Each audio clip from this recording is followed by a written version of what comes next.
Hello and good morning, my grim dark weirdos.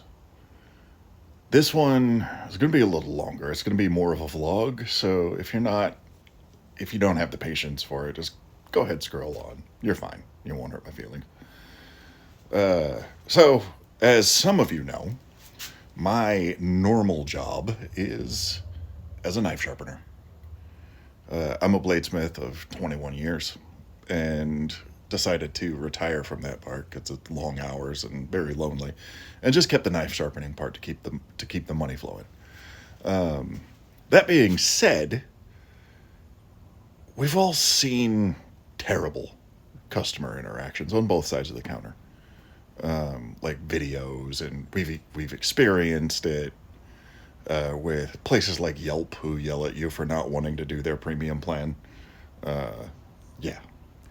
Anyways, so the other day, I do a farmer's market on Saturdays. And the other day, my apprentice called me and said he was working on a project that he really didn't understand. So, I head up there anyways. I go check on him on my days off, make sure he gets his coffee and breakfast and fed and watered, stuff like that, like a good teacher would.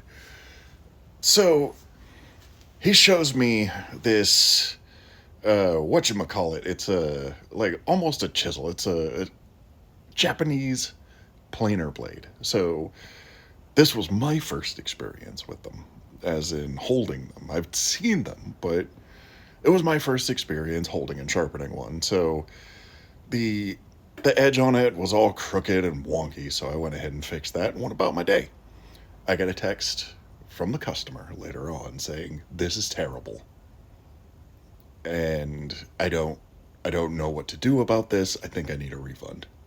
So of course I'm like freaking out because like these Japanese blades can, be up in the thousands of dollars. So I told him, go ahead, stop by my shop. We'll set you up an appointment and we'll figure this out together. And so he shows up, he's angry. I basically had to convince him to show up to the shop and that I actually knew what I was doing. And, I look at the thing, and the thing is definitely truly hand forged. It's about 3/4 of an inch thick at the body with a really long taper. Not like any planer blade I've ever seen. Normally, the planer blades you look at are like eighth of an inch thick. Anyway, so he gives me his angle specifications and what he needs from the blade.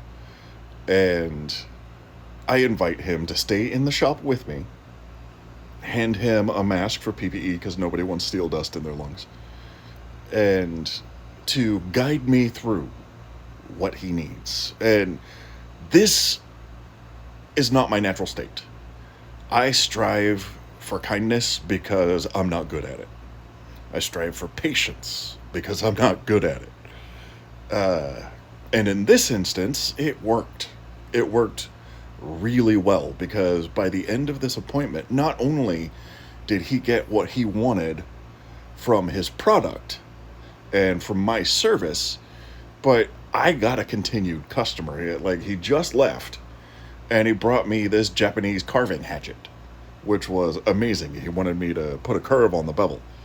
That was really fun. There's a pile of frickin' steel dust on my floor right now. And I got to experience yet another thing that A, I'm good at, and B, I enjoy doing, and I get the joy of knowing that this could have gone really, really wrong. Really wrong, really quick. If I had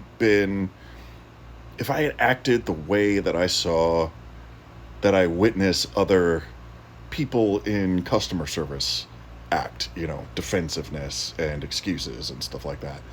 Instead, I decided to work with him, be kind, because like this is this guy's hobby. He spent a lot of money on it.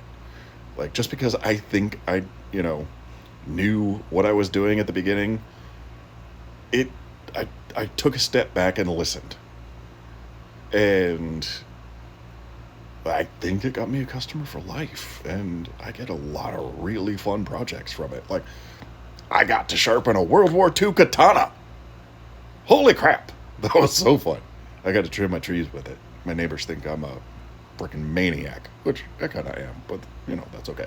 Anyways, it's stuff like that and modes of thought like that allow me to make money and fund my painting hobby.